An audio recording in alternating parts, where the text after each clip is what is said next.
नमस्कार। संवाद के एक नए अंक में एक बार फिर आप सभी का स्वागत है। हम सब जानते हैं कि जम्मू कश्मीर में चुनावों का शंखनाद हो चुका है और 18 तारीख को पहले चरण के मतदान भी हुए हैं और भारी संख्या में लगभग 60% ज्यादा यहाँ पर मतदान हुआ है। और खासकर साउथ कश्मीर की अगर बात करें, जो एक जमाने में आतंक का एपिसेंटर था, वहां पर जिस प्रकार लोगों ने बढ़ चढ़कर अपने मताधिकार का प्रयोग किया, कहीं ना कहीं जश्न जमहूरियत में लोगों ने अपनी शमूलियत दी है। लेकिन कुल मिलाकर लगातार विभिन्न पॉलिटिकल पार्टीज जिन चुनावों को लेकर अपनी रणनीति कर रही है और खासकर लगातार उस पर रिव्यू हो रहा है, और ऐसे में सरकार बनाने के प्रयास भी हो रहे हैं और जो मतदाता हैं उनको लुभाने का प्रयास भी कर रहे हैं। कुल मिलाकर जम्मू कश्मीर में पहले चरण के मतदान के बाद किस प्रकार आने वाले 2 चरणों में चुनाव और भी अधिक गति पकड़ेगा, इसी पर बात करने के लिए संवाद के इस अंक में हमारे साथ एक विशिष्ट पैनल मौजूद है, जिनका परिचय आप सबसे करा दूं। सबसे पहले मेरे एक्सट्रीम राइट साइड पर कांग्रेस पार्टी की वरिष्ठ नेता, पार्टी की जनरल सेक्रेटरी और पार्टी की प्रवक्ता नम्रता शर्मा जी बैठी हैं। नमस्कार, धन्यवाद। मेरे लेफ्ट साइड पर सर्वप्रथम नेशनल कॉन्फ्रेंस के वरिष्ठ नेता, पार्टी की ओबीसी सेल के चेयरपर्सन अब्दुल गनी तेली जी बैठे हुए हैं। इनके साथ पीपल्स डेमोक्रेटिक पार्टी के वरिष्ठ नेता, पार्टी के प्रवक्ता सोहित शर्मा भी बैठे हैं। यूं तो हमारे साथ इस कार्यक्रम में भारतीय जनता पार्टी की नेता भी होनी चाहिए थी, रजनी सेठी जी, लेकिन अभी तक वो इस कार्यक्रम में शामिल नहीं हो पाई हैं। आप सभी का हमारे इस कार्यक्रम में स्वागत। नम्रता जी, शुरुआत में आपसे करना चाहूंगा, पहले चरण के मतदान की अगर बात करें, किस नजरिए से कांग्रेस पार्टी इसको देखती है और लगातार जो विभिन्न संवाद विभिन्न पॉलिटिकल पार्टीज के निकल के आ रहे हैं, क्या कहेंगे? कि सबसे पहले तो 10 वर्ष के बाद यहाँ चुनाव होना, सुप्रीम कोर्ट की डांट फटकार के बाद केंद्र की सरकार को यहाँ मजबूरी में चुनाव करवाना, किस तरह से 10 साल तक उन्होंने यहाँ अनैतिक ढंग से, असंवैधानिक ढंग से अपनी सरकार को दिल्ली द्वारा चलाना चाहा, और यहाँ किस तरह से एलजी प्रशासन को यहाँ पे लोगों के ऊपर जोर जबरदस्ती के द्वारा किया, उस सबको आपने भी कवर किया है। आप बहुत अच्छी तरह जानते हैं कि 10 वर्ष जो बर्बादी के जम्मू कश्मीर ने देखे हैं, उससे आज जब लोगों को निजात चाहिए तो एक ही तरीका था कि वो लोकतंत्र का जो पर्व था उसमें शमूलियत करते। और ये जो वॉइस अगेंस्ट डेसेंट जो पड़ा है, आप देखें किस हद तक लोग जाके आज चुनाव में भागीदार हुए, क्योंकि उन्हें लगा कि ये जो सत्ता में अभी लोग हैं, इनको सत्ता के गलियारों से किस तरह से हटाया जाए। ये मत जिस तरह से उन्होंने डाला है, ये साफ संकेत देता है। और आपने देखा होगा कि अगर हम लोग सब पॉलिटिकल स्टूडेंट हैं, हम जानते हैं कि जब भी इस तरह से ज्यादा वोटिंग होती है तो हमेशा से सत्ताधारी पार्टी के विरोध में जाती है, और ये आवाज भी उसके साथ मिलाते हुए आज जम्मू कश्मीर की जनता ने, विशेषकर अभी जो चुनाव हुए ये कश्मीर में और चिनाब वैली के अंदर हुए हैं, जिस तरह से इन लोगों ने, हमारे जम्मू कश्मीर के लोगों ने यहाँ देखा कि बेरोजगारी को किस तरह से बढ़ाया गया, हमारे संसाधनों की लूट खसूट को मचाया गया, मंदिरों के शहर को आपने शराब की दुकानों का शहर बना के रख दिया, तमाम तरह की लूट खसूट आपने जम्मू कश्मीर में मचाई। उसके विरोध में आज जो ये आपने देखा कि वोट डले, ये सब उसके विरोध में थे। और हमें पूरा यकीन है कि हम अपनी सरकार बनाने जा रहे हैं। इंडिया अलायंस अपनी सरकार बनाएगा और बहुत मजबूती के साथ अपनी अलायंस में सरकार बनेगी और लोगों की आवाज सुनी जाएगी, क्योंकि सरकारें लोगों की बहबूदी के लिए होती है, सरकारें हमेशा से लोगों की कार्य करने के लिए होती हैं। ये पहली बार हुआ कि एक सरकार ने एक स्टेट को तोड़ के यूटी बना दिया। तोड़ती नहीं है, यूटी नहीं बनाती हैं, यूटी को स्टेट बनाती हैं, जद्दोजहद करती हैं, एक यूटी बहुत लंबा एक सफर तय करती है, फिर जाके स्टेट बनती है। स्टेट को आपने यूटी में तब्दील किया, सबसे पहले चोट दी, और आज बड़ी डंके की चोट पे कहते हैं जी हम स्टेट हुड देंगे। आप यार, छीनने वाले लोग कभी कुछ दिया करते हैं? हमने कभी आपने कभी किसी मारने वाले से ये उम्मीद की है कि वो मरहम पट्टी लगाएगा?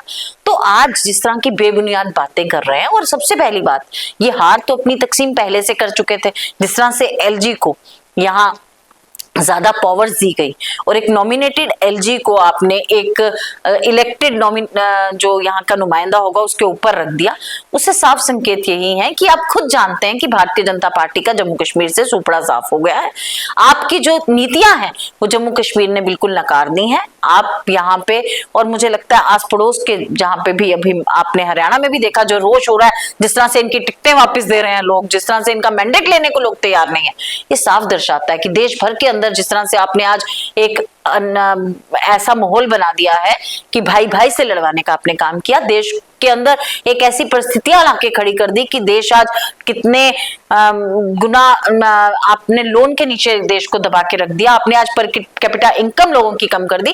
तो ये तमाम परिस्थितियां, अनएम्प्लॉयमेंट रेट क्या हो गया है, हंगर इंडेक्स पे आज हम कहाँ खड़े हैं, तो ये तमाम परिस्थितियां जो हैं इनका आकलन करते हुए मुझे लगता है कि देश भर की जनता तो है ही है, लेकिन सबसे ज्यादा जो दुखी और परेशान थे हम देश के मुकुट कहलाने वाले जम्मू कश्मीर के लोग, जो कभी कहते थे कि असने जितिया ने जंगा कमसाने करने, तो आज हम लोग इतने परेशान हो गए कि जिस तरह का आज नरेंद्र मोदी ने अपना यहाँ शासन कुनीतियों द्वारा चलाया, और आज मुझे लगता है उनके कुकर्मों की सजा देने का समय आया है। यानी कि कुल मिलाकर आपकी नजर में, कांग्रेस पार्टी की नजर में बदलाव के लिए वोट जम्मू कश्मीर में पहले चरण में नजर आए हैं। दिल्ली से मैं आपकी तरफ बढ़ना चाहूंगा, और कांग्रेस और नेशनल कॉन्फ्रेंस का ये अलायंस है, गठबंधन यहाँ पर चल रहा है, और पहले चरण के जो मतदान उसको किस नजर से नेशनल कॉन्फ्रेंस देखती है? विवेक जी, शुक्रिया आपका बहुत बहुत। जो पहले चरण का वोटिंग हुई है कि इसी में सब कुछ नजर आ रहा है कि लोग इस वक्त बदलाव चाहते हैं। 10 सालों से लोगों ने जो मुसीबतें यहाँ पे जम्मू कश्मीर के अंदर झेली हैं और जिस तरह से लोगों को परेशान किया गया है, इसी से तंग होकर इतने 80% तक वोट पहुँचे, किसी जगह 70, 75 या 60, 58 तक भी पहुँचे। ये एक लोग बदलाव चाहते हैं। वो एक वक्त अब आ चुका है, शुरू हो चुका है। पहले चरण के वोटिंग हो चुकी है, सेकंड फेज भी आने वाला है। जो साफ जाहिर हो रहा है कि लोग अब बदलाव चाहते हैं, लोग इस सरकार को नहीं चाहते हैं। हमारे जम्मू कश्मीर के लोगों के ऊपर एक स्टेट को तोड़कर यूटी में तब्दील किया गया, और हमारे हुक्मरान जो है कि एलजी हमारे ऊपर एक बिठा दिया गया, और उसने अपनी पावरों का इस्तेमाल इस तरह से किया कि अपोजिशन के लोगों को कुचलने की उन्होंने कोशिश एक पूरे तरीके से उन्होंने की है। ये लोगों की ये किस्मत थी कि लोग किस तरह से अपने आप को महफूज रख सके। अगर इनके ऊपर होता तो मेरे ख्याल से ये हमें लगता था कि ये बिल्कुल लोगों को अपने घरों से भी बाहर ये नहीं निकलने देना चाहते थे। जो इनका बीजेपी वालों का जो एक नज़रिया था लोगों को, जो जिस तरह से लोगों को दबाव बना के रखा हुआ था, ये इसमें मेन ये लोग बदलाव चाहते हैं। अब बदलाव होके ही रहेगा। अब वो दिन दूर नहीं कि जैसे ही चुनाव पहली तारीख को ख़त्म हो जाएंगे, 8 तारीख को रिजल्ट आ जाएगा, उसमें हमारी जो इंडिया अलायंस हमारा बना हुआ है उसमें हमारी सरकार आएगी। उसके बाद लोगों के जो मसले हैं, जहाँ तक डेवलपमेंट के मसले हुए हैं, लोगों के डेवलपमेंट बिल्कुल रुक गई हैं। जो नाम का जब कोई बात करते हैं हमने ये किया वो किया, इन्होंने कोई डेवलपमेंट के नाम पर कुछ नहीं किया। इन्होंने खाली अपनी जेबें भरने के लिए जो काम किए हैं, लोगों के लिए कुछ नहीं किया। अब जो 4 लाइन 6 लाइन बनाए, उसमें आम पब्लिक को क्या है, गाड़ियाँ आती जाती रही, 4 लाइन में भी जाती थी, 2 लाइन में भी जाती थी। ये अपनी जेबें भरने के लिए जो कर रहे हैं। तो अब अगर बेरोजगारी की आप बात करें, अनएम्प्लॉयमेंट कितनी बढ़ चुकी है, कोई हिसाब नहीं। लोग बेकार इस पर बैठे हैं, नौजवान पढ़ लेके भी इस पर बेरोजगार अपने दर की ठोकरें खा रहे हैं।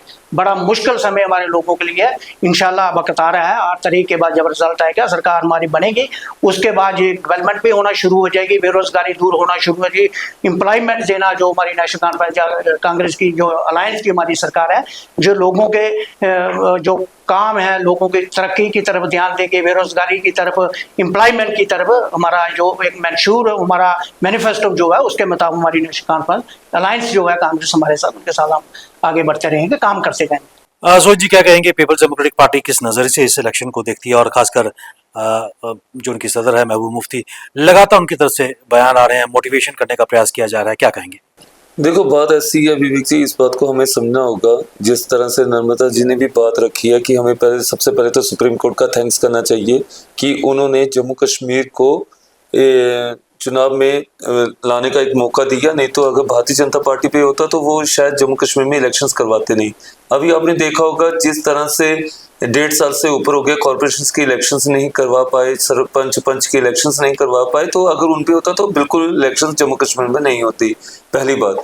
दूसरी बात, मैं ये कहना चाहता हूँ कि हमारा मकसद एक है कि हम चाहते हैं कि जो हमारे राइट्स हैं, स्पेशल स्टेटस है, 370 है, उसको वापस लाना है।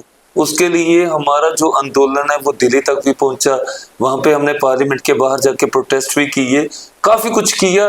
लेकिन हमें पूरी उम्मीद है जम्मू कश्मीर की जनता हमारा साथ देगी। लेकिन आपने देखा होगा किस तरह से 5 अगस्त 2019 के बाद से भ्रष्टाचार बढ़ा, यहाँ पे एपटेक जैसी कंपनी जो ब्लैक लिस्टेड कंपनी थी, जिन्होंने हमारे नौजवानों के साथ खिलवाड़ किया, जिन्होंने एसआई का स्कैम, फा का स्कैम और कितने पेपर लीक किए, उसी तरह से भ्रष्टाचार दिन प्रतिदिन बढ़ता रहा। और सबसे बड़ी बात देखिए कि हमारा दरबार मूव हुआ करता था जो कि जम्मू कश्मीर को जोड़ता था, लेकिन उन्होंने दरबार मूव को भी खत्म कर दिया। आज के समय में रघुनाथ बाजार, पुरानी मंडी, राय तिलक रोड, जीवल के जितने भी होटल हैं सब खत्म हो चुके हैं, सब एनपी हो रहे हैं। बेरोजगारी, भ्रष्टाचार इतना हद तक बढ़ गया हुआ है। सो विवेक जी, कहने का मकसद एक है कि भारतीय जनता पार्टी ने जो 10 साल में नहीं किया, क्या कहें। जिस तरह से मोदी जी कह रहे थे नौजवानों की बातें करते रहे हैं, कल भी नौजवानों के बारे में बात कर रहे थे। अब मुझे बताइए नौजवानों को इन्होंने दिया क्या? 10 साल से इन्होंने कौन सी उपलब्धियां जनता के बीच में रखी? और आज वो समय आ गया है, जनता भी सोचने को तैयार है। मुझे पूरी उम्मीद है आने वाला समय अयोध्या बिल्कुल ही जम्मू बनेगा, और पूरी उम्मीद है कि आने वाले समय में बीजेपी 5 से ज्यादा सीटें नहीं ले पाएगी। बीजेपी 5 से ज्यादा सीटें नहीं ले आएगी, लेकिन 10 वर्ग की अगर बात करें तो कोalition पीडीपी और बीजेपी के बीच में था। नवरत्न जी, मैं आपसे एक चीज जानना चाहूंगा, कहीं ना कहीं केंद्र सरकार की तरफ से इंजीनियर रशीद की रिहाई और उसके बाद इंजीनियर रशीद, एआईपी और जमात के जो इंडिपेंडेंट नेता है उनका गठबंधन, क्या कहीं ना कहीं एनसी कांग्रेस गठबंधन को काउंटर करने का प्रयास किया जा रहा है? देखिए कितना दुर्भाग्यपूर्ण है, आप अपने प्रश्न में ही देखिए कि मतलब देशभक्ति का चोला पहन के निकलते हैं मोदी जी, और आपने 2 साल पहले ही इंजीनियर राशिद को हवाला ट्रांजैक्शन और टेरर फंडिंग के तहत अंदर किया है। टेरर फंडिंग मुझे लगता है समझ आती है सारी दुनिया को। टेरर फंडिंग होती क्या है, इसको आजादी चाचा भी कहते थे। Terror funding means you are creating terror within the territory against the nation. आपने भारतीय फौज के ऊपर अटैक्स किए, आपने भारत के टुकड़े करने की बात की, आपने हमारे एक समुदाय के बिल्कुल आपने उनके धर्म के और उनके जो हितों की बातों को ठेस पहुंचाने के लिए आपने बीफ पार्टी स्पीकर हॉस्टल में ऑर्गेनाइज की। तमाम इस तरह की बातें जिस इंसान ने की, आपने उसको 2 साल पहले अंदर किया। या तो वो अंदर करना गलत था, या तो आपने सिर्फ एक अपने लिए एक फोटो ऑप्शंस के लिए उसको इस्तेमाल करना था, आपने एक स्लोगन देना था कि आप टेररिज्म के खिलाफ कोई युद्ध लड़ रहे हैं, या तो वो गलत था, या उनका चुनावों में इस तरह से छोड़ देना गलत है। लेकिन ये पुरानी आदत है भारतीय जनता पार्टी की। देखिए आजादी दिलवाने में जो पार्टियां शमूलियत की, हमने 2 जीवंत प्रधानमंत्री अपने खोए इस देश के लिए, और इस वतन की मिट्टी में हमारा खून शामिल है। लेकिन ये वही पार्टी है जो तब भी गांधी जी को मारने वालों के साथ खड़ी थी। इनकी विचारधारा तब भी गोडसे की विचारधारा थी, आज भी वही है। आज राहुल जी के ऊपर क्या क्या नहीं कह रहे हैं, कभी कहते हैं उन्हें मार देना चाहिए, कभी मैं तो नाम भी नहीं लेना चाहती, लेकिन मोदी जी को क्या ऐसे लोगों को खुद 100 मीटर लेके उनको अंदर नहीं करना चाहिए? लेकिन हमें तो अपनी एफआईआर करने के लिए अभी वहां धरने देने पड़ते हैं, तब जाके हमारी एफआईआर रजिस्टर होती है। तो एक ऐसी मानसिकता जो इतना जहर फैलाती है, इतना देश विरोधी अपने अंदर नैरेटिव लेके चलती है और देशभक्ति का चोला पहनती है। देशभक्ति होती क्या है, उन्हें कांग्रेस से सीखनी चाहिए। कांग्रेस वो जमात है जिसने देश को आजादी दिलाई, और उसके बाद लगातार आंदोलन से निकली हुई जमात ने इस देश के जनता के लिए, उसकी बहबूदी के लिए ऐसे कदम उठाए, और देश आज जहां पहुंचा। आज अगर देश में कुछ भी है, अगर जहाज बनाने की ताकत है, आज अगर हम यहाँ आईआईएम और आईआईटी की रूपरेखा देखते हैं तो वो किसने खड़ी करी, ये उन्हें याद रखना चाहिए कि वो चाचा नेहरू द्वारा ही खड़ी की गई थी। तो इन सब चीजों को मैं इसलिए आज याद दिलाना जरूरी समझती हूँ। जो आपने बात की कि इंजीनियर राशिद हो चाहे सर्जन बरकाती जी हो, 1 साल पहले उन्हें भी अंदर किया गया कि टेरर फंडिंग में इन्वॉल्व है बहुत, और आज उन्हें चुनाव लड़ाए जाते हैं। सब जानते हैं कि किस तरह से आप वोट काटने के लिए आप इन लोगों को बीच में लाए हैं। देखिए अगर ये सब लोग ये मानते हैं कि ये मेन स्ट्रीम का हिस्सा बनने को तैयार हैं, ये भारत माता की जय कहने को तैयार हैं, ये भारत का झंडा उठाने को तैयार हैं, तो हम इनका वेलकम करते हैं। हमें कोई फर्क नहीं पड़ता, क्योंकि कांग्रेस एक ऐसी जमात है जो हमेशा से अपने से आगे देश को रखते हुए, हमने इंडिया अलायंस के चलते भी बहुत सारे ऐसी चीजों को देखा, क्योंकि हमने उन सबको अकोमोडेट करने की कोशिश की ताकि हम एक बड़ी मंजिल को पा सके। लेकिन आज मैं ये जानना चाहती हूँ मोदी जी से, कल वो यहीं पे थे और कांग्रेस पे बहुत बड़े बड़े कटाक्ष कर रहे थे, मैं उनसे जानना चाहती हूँ कि आपने लोगों को यहाँ बेरोजगार कर दिया, आप उस पर बात नहीं करते। अगर आपने कुछ दिया होता तो आप अपने जो उपलब्धियां थी उन पे बात करते ना। आपने लोकसभा के चुनाव में मुजरा, बहन, सब चीजें आप ले आए। कौन सी शब्दावली थी? आपने प्रधानमंत्री की कुर्सी की गरिमा को तार तार किया, हर बार किया। लेकिन आज जम्मू कश्मीर की जनता को आप बताते ना कि यूटी बनाने के बाद आपने दिया क्या? दिया तो बेरोजगारी दी 45 वर्ष में सबसे ज्यादा। दिया तो आज जो जनता हमारी जम्मू कश्मीर की एक ऐसी स्टेट थी, विवेक जी आप यहीं के रहने वाले हैं, you know very well, Jammu Kashmir एक प्रॉस्पेरस स्टेट थी, यहाँ कोई भूखा नहीं सोता था। लेकिन आज 2 वक्त की रोटी के लिए मोहताजी हो रही है। क्यों हो रही है? क्योंकि भारतीय जनता पार्टी की हुकूमत थी, यहाँ एलजी प्रशासन था। और किस तरह से आपने देखा, यहाँ टैक्सों की भरमार दी गई। एक पंखा चलाने वाले को आज एक बल्ब जलता है जिसके घर, उसके घर 4000 का बिल आता है। क्यों होती हैं सरकारें? सरकारें होती हैं लोगों की सहूलतों के लिए। जितनी वेलफेयर स्कीम्स अगर आप देखें, चाहे वो हमने हर घर राशन, जब ये जो स्कीम है जो मुफ्त राशन दिया जाता था गरीबों, किसने शुरू किया? वो हमारा था कि हर गरीब को राशन पे उसका हक होना चाहिए।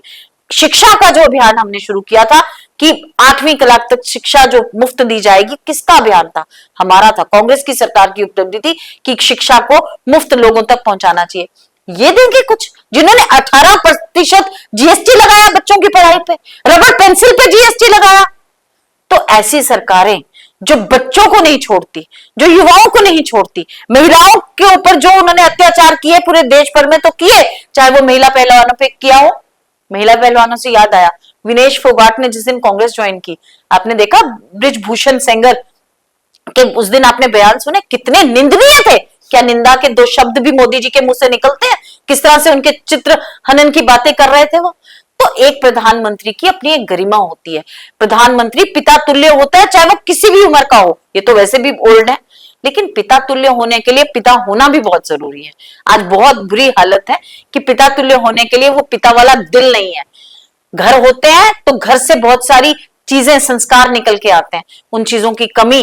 और मैं एक और चीज, पढ़ाई की भी बात की जाए तो पढ़ाई की भी अगर हम देखें, यूनिवर्सिटीज में भी अगर हम आज देखें गिरावट आई है। मैं देख रही थी एक यूनिवर्सिटी में, सेंट्रल यूनिवर्सिटी की, आज जो वहां की एक जो डीन थी वो आरती कर रही थी जन्मदिन पे प्रधानमंत्री की। How I can not understand, I can not make out. या तो यही था कि मुझे इसके बाद एक्सटेंशन मिल जाएगी, या आप बताइए कि आप शिक्षा देने गई हैं, आप बच्चों को ये समझाने गई हैं कि इसकी आइडियोलॉजी क्या है, इसकी आइडियोलॉजी क्या है, और आपने बच्चों को इतना सक्षम बनाना है कि वो खुद चूज करें कि हम किस विचारधारा के साथ जाना चाहते हैं। आप एक मानसिकता को रिफ्लेक्ट करके आप बच्चों के अंदर क्या संस्कार देना चाहती हैं। तो आज जो रिस्पॉन्सिबिलिटी से हम लोग शेड ऑफ करने की कोशिश कर रहे हैं, ये बहुत एक गिरावट है। इसीलिए हमने अपनी मैनिफेस्टो में रखा कि जो रिटायर्ड जजेस हैं या रिटायर्ड ऐसी पोस्ट से होते हैं, उनको कम से कम भी 5 साल के वक्फे के बाद कोई पार्टी ज्वाइन करनी चाहिए। क्योंकि इमीडिएटली देखा जाता है कि उससे पहले वो अपने जब कुर्सी पे बने होते हैं, कभी ना कभी कहीं ना कहीं उन्होंने इसी तरह फैसिलिटेट करने की कोशिश की होती है जो प्रेजेंट रिजीम होती है, जो प्रेजेंट डिस्पेंसेशन होती है। तो इस तरह की तमाम, अगर आप हमारा मैनिफेस्टो पढ़ेंगे आप देखेंगे कि वो मैनिफेस्टो कोई ऐसा मैनिफेस्टो नहीं है जिसको एक दिन में तैयार किया हो। वो राहुल गांधी जी की जो यात्रा थी ना, जो कन्याकुमारी से कश्मीर तक गई और मणिपुर से मुंबई तक गई, उसमें तमाम जो लोग उनसे मिले और अपनी वेदनाएं जो उन्होंने बताई, चाहे वो युवा हो, बच्चा हो, महिला हो, बुजुर्ग हो, उन सब की वेदनाओं का, और किसी भी जाति का हो, हर जाति का उसमें आपको लेख मिलेगा। और तमाम ऐसी चीजें मिलेंगी जो एक रिफॉर्म्स है। और हम बिलीव करते हैं कि रिफॉर्म्स डेली लाइफ में आनी जरूरी है। अगर हम उसी मानसिकता के रहें, उसी रूढ़िवादी विचारधारा के रहें, तो फिर हम आगे नहीं बढ़ सकते। जी, कई चीजों का आपने खुलासा किया। सोहित जी, मैं आपकी तरफ आना चाहूंगा। ऐसे में लगातार नेशनल कॉन्फ्रेंस की तरफ से भी पीडीपी पर कटाक्ष लगातार किए जा रहे हैं, और महबूब मुफ्ती पर, उनकी आपकी पार्टी पर लगातार किए जा रहे हैं। किस नजरिए से देख रहे हैं? क्या कहीं ना कहीं डिवाइसिव या फिर वोट बैंक को डिवाइड करने का प्रयास किया जाए? बात ऐसी नहीं है विवेक जी, बात ऐसे कटाक्ष, जहाँ तक जो सच्चाई है वो तो नेचुरली पूरी जम्मू कश्मीर की जनता को मालूम ही है कि किस तरह से जो हालात नेशनल कॉन्फ्रेंस के समय में थे। आप जैसे आप जानते ही हैं कि 1999 से पहले क्या हालात थे नेशनल कॉन्फ्रेंस में, किस तरह से भ्रष्टाचार और किस तरह से बेरोजगारी जम्मू कश्मीर में बढ़ रही थी। तो उसी के बाद 1999 में पीडीपी का गठन हुआ और लोगों का एक विश्वास था। आप शायद जानते होंगे 2002 में पीडीपी ने अकेले ही इलेक्शन लड़ा था और 2003-4 में पीडीपी की कांग्रेस के साथ हुकूमत बनी थी। उस दौरान भी हमने रहबरे तालीम, रहबरे जंगलात और काफ़ी हमने रोज़गार नौजवानों को उपलब्ध करवाए थे। तो ये सब चीज़ें तो चलती रहती हैं। देखो, जो सच्चाई वो तो सच्चाई रहेगी। जो जम्मू कश्मीर की जनता के साथ हुआ है, पोटा इन्होंने लाया, टास्क फोर्स इन्होंने लाई, जो हमने हटाने का काम किया, उसी तरह से बहुत से काम थे जो वक्त पर होते रहे हैं। तो ये सब चीजें चलती रहेंगी। चलिए साहब, यहाँ से अगर आगे की बात करें, खासकर जिस तरह आपने कहा कि नेशनल कॉन्फ्रेंस का जो अपना मंशूर है और कांग्रेस का अपना मंशूर है, क्या अगर सरकार आती है, इंडिया अलायंस का आपने जिक्र किया, तो क्या एक कॉमन मिनिमम प्रोग्राम लेकर सरकार बनेगी? बिल्कुल ये ठीक है। कांग्रेस का मैनिफेस्टो अपना है, नेशनल कॉन्फ्रेंस का मैनिफेस्टो जो अपना है। जब हमारी सरकार बनेगी तो इन दोनों मैनिफेस्टो को मिला के ऐसा एक बीच का रास्ता अख्तियार होगा जिससे कि कांग्रेस का मैनिफेस्टो अपनी जगह पर रहे और नेशनल कॉन्फ्रेंस का मैनिफेस्टो भी रहे। ये दोनों को मिलाकर इसका बीच का रास्ता निकाल कर लोगों की डेवलपमेंट की जाएगी, तहमीर और तरक्की के काम की जाएंगे, बेरोजगारी दूर करने के लिए की जाएंगे, जो खाली सामियाँ हैं इनको पुर करने के लिए जो हमने मैनिफेस्टो में रखा है 180 दिनों के अंदर हमने जो खाली पोस्ट हैं इनको पुर करना है। मतलब हमने 2 लाख नौकरी जो हमने 6 महीने के अंदर बेरोजगार नौजवानों को देने का जो वादा किया है, ये हम बारे पूरे करेंगे नेशनल कॉन्फ्रेंस। और जब सरकार मिली जुली होगी कांग्रेस और नेशनल कॉन्फ्रेंस भी, ये सब आपस में बैठ के तय किया जाएगा किस किस ढंग से हमने क्या करना है। वो सारा काम हम करते जाएंगे और लोगों के लिए, जो लोगों के वेलफेयर के लिए होगा वो हम उसमें आसान रास्ता निकालने की कोशिश करेंगे। नेशनल कॉन्फ्रेंस कांग्रेस बैठ के हमारा अलायंस है, उसके मुताबिक एक एजेंडे के तहत काम किया जाएगा ताकि दोनों पार्टियां जो हैं इकट्ठा मिलकर काम करें, लोगों के बेहतरी के लिए काम करें, रियासत जम्मू कश्मीर को आगे ले जाने के लिए काम करें। जैसा कि 10 सालों के अंदर आप सबने देखा है, हमने यूँ देखा है, जो 10 सालों के अंदर यहाँ जम्मू कश्मीर के जो हालात इस बीजेपी की सरकार के दौरान जो हुए, मेरे ख्याल से वो काबिल बर्दाश्त हैं। लोगों ने बहुत मुसीबतें जहाँ की, इसमें बड़ी मुश्किल से अपने टाइम निकाला है। आने वाला वक्त जो है जी हम जिस दावे से कह सकते हैं आसान वक्तों का, खुशियों का वक्तों का, लोगों के लिए कि वेलफेयर अच्छी होगी लोगों के हर लिहाज से। जैसे अगर पीने के पानी के लिए हम कहेंगे नेशनल कॉन्फ्रेंस ने, और पीने के पानी के लिए मुफ्त जो है पीने का पानी मुहैया करेंगे, 200 यूनिट बिजली फ्री देंगे। इसी तरह से जो हमारी महिलाएं जो हैं विडो पेंशन जिनको 1000 थी वो भी तो बीजेपी ने शायद वो भी बंद कर ली, हमने उसको बढ़ा के 3000 तक किया है। जो बिल्कुल गरीब लोग हैं उनके लिए हमने, जिनका घर में कोई कमाने वाला नहीं है, उसको हम 5000 रुपया पर महीना देंगे। जो कि बीजेपी 1500 रुपया उन्होंने अपने मैनिफेस्टो में रखा है, 1500 रुपया, हम वो 5000 रुपये देंगे, साल का 60,000 उनको देंगे। जो गरीब लड़की होगी जिनकी शादी नहीं की जा सकती उसको हम 75,000 रुपया शादी के वक्त पर भी देंगे। इस तरह से इस मैनिफेस्टो में बहुत सी चीज़ें हैं। उस मैनिफेस्टो को ध्यान में रखते हुए हम आगे काम करते जाएंगे। नेशनल कॉन्फ्रेंस और मिली हमारी जो सरकार होगी अलायंस की, उसके लिए आगे हम बढ़ते जाएंगे। बिल्कुल अच्छी सरकार होगी, लोगों के लिए अच्छे काम होंगे, उसी को लेके हम आगे बढ़ते चलेंगे, काम करते। सो जी, एक चीज़ मैं आपसे और भी जानना चाहूँगा, आपके अध्यक्षा, पार्टी के अध्यक्ष ने ये भी कहा कि कहीं ना कहीं ये एक जो नेशनल कॉन्फ्रेंस और कांग्रेस का अलायंस है, इट्स अलायंस ऑफ अपॉर्चुनिज्म, किस नज़रिए से उसको देखते हैं? और दूसरी चीज़ मैं आपसे जानना चाहूँगा, जो 2 फेजेस बचे हुए हैं, पीपल्स डेमोक्रेटिक पार्टी इन फेजेस के लिए कितनी तैयार है? देखो, पीपल डेमोक्रेटिक पार्टी तो हर तरह से तैयार बैठी रहती है। उसका एक मकसद है, वो एक आंदोलन लेके चली है। तो इसमें काफ़ी लोगों ने हमारा साथ दिया है और आगे भी देते रहेंगे। जम्मू कश्मीर की जनता जिस तरह से चल रही है, तो बाकी आने वाले समय में जो हालात आप भारतीय जनता पार्टी के समय में देख रहे हैं, 10 साल में जो हालात बनाए, जिस तरह से हमारे एनसी के जो प्रवक्ता उन्होंने बताया, नर्मदा जी ने भी बताया, तो ये किसी से छुपे नहीं है। तो आने वाला समय बिल्कुल अच्छा होगा, हमें पूरी उम्मीद है। और हम ये पूरी उम्मीद से कह सकते हैं कि जम्मू कश्मीर की जनता अच्छा जवाब देगी। जम्मू कश्मीर की जनता अच्छा जवाब देगी। नम्रता जी, बिल्कुल संक्षेप में मैं आपसे जानना चाहूँगा, आने वाले 2 फेजेस की अगर बात करें, क्योंकि इन 2 फेजेस में कांग्रेस का बहुत कुछ स्टेक पे है, कितने प्रभावशाली तरीके से इन 2 फेजेस को कांग्रेस लेके जाएगी? देखिए, प्रभाव तो हर चुनाव कांग्रेस के लिए बहुत इंपॉर्टेंट रखता है, क्योंकि लोगों की जो आवाज, दबी कुचली आवाज है, उसको उठाने का काम कांग्रेस पार्टी करती है। हमारे लिए हर चुनाव बहुत महत्वपूर्ण है। और अब देखिए इस चुनाव में जिस तरह से एक जन समर्थन है लोगों का, लोगों को एक आक्रोश है मन में, जो तमाम परिस्थितियां भारतीय जनता पार्टी ने एक फर्टाइल भूमि कांग्रेस को दी है, और मुझे लगता है कि उसको हम अच्छे से भुनाएंगे, और जो चीजें हैं हमारे पास वो लोगों तक हम पहुंचाने की कोशिश करेंगे, और पहुंचा भी रहे हैं। दिल्ली से बहुत सारे अच्छे सीनियर लीडर्स आज भी हमारे बीच में, डिप्टी सीएम हिमाचल के थे, और एक्स सीएम जो पंजाब से रहे हैं चन्नी जी, वो भी हमारे साथ यहाँ थे। उनकी अध्यक्षता में उनसे बहुत कुछ सीखने को भी मिल रहा है, और उनकी अध्यक्षता में ये चुनाव हो रहे हैं। मुझे लगता है कि चुनाव देखने वाले रहेंगे, क्योंकि लोकसभा के चुनावों में भी लोगों ने बहुत हद तक मोदी जी को जवाब दे दिया था। जिस तरह से जो रुझान आप देखिए ना, जिस तरह से उनका रिजल्ट देखिए कि अगर 12 लाख चुनाव में भारतीय जनता पार्टी लेती है तो 10 लाख वोट कांग्रेस लेती है। तो जो आप एक तब्दीली देखिए, जो ये कहते थे कि मोदी फैक्टर बहुत मैटर करेगा, वो एम फैक्टर अब रूल आउट किया लोगों ने, और जो इनका ऑपरेशन लोटस है उसको रूल आउट करेगी जम्मू की जनता और कश्मीर की जनता।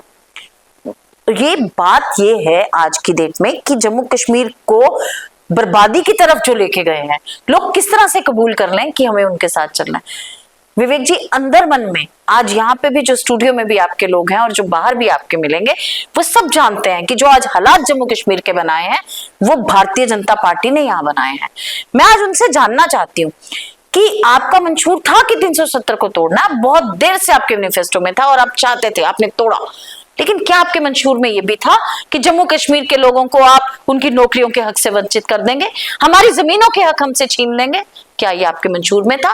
क्या आपके मंशूर में था कि आप हमारे संसाधनों पे डाका डालेंगे? आप हमारी बिजली हमें महंगी करके बेचेंगे, आप लोगों को जीने तक के लिए मुहाली कर देंगे, आप यहाँ इतनी ज्यादा महंगाई दर को बढ़ा देंगे, आप लोग जो सड़कों पे आंदोलन करेंगे उन पे डंडे बरसाएंगे, उनमें महिला शामिल होंगी। भारतीय संस्कृति का इतिहास रहा है, भारतीय संस्कृति हमेशा से नारियों और बेटियों की पूजा करती आई, आपने उन पे लाठियां चलाई, आपने उनको सड़कों पे घसीटा। आज जनता माफ नहीं करेगी। आपने जिस तरह से जो हालात बनाए, एक के बाद एक झूठ गारंटी में आपकी मोदी जी आया, आपने कहा बहुत हुई महंगाई की मार, हालत ये हुई कि 40 का डीजल पेट्रोल 100 का दशक पार कर गया। आपके रूल में 450 का सिलेंडर 1100 पार हुआ, खाने का तेल 60 रुपए का 150 पार कर गया।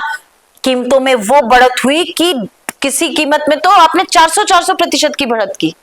तो ये जब आलम है कि खाने के आटे तेल पे आपने इतनी जीएसटी, बहुत अफसोस की बात है कि स्कूटी चलाने वाले को 5% जीएसटी देना है, 18% जीएसटी देना है, लेकिन हेलीकॉप्टर खरीदने वाले को 5% जीएसटी देना है, हीरा खरीदने वाले को 2% देना है, लेकिन आम जो हमारी बेसिक एमिनिटीज हैं उस पे आपने जो जीएसटी दर बढ़ाई, जिस तरह से हमारा व्यापार जम्मू की जनता का खत्म किया।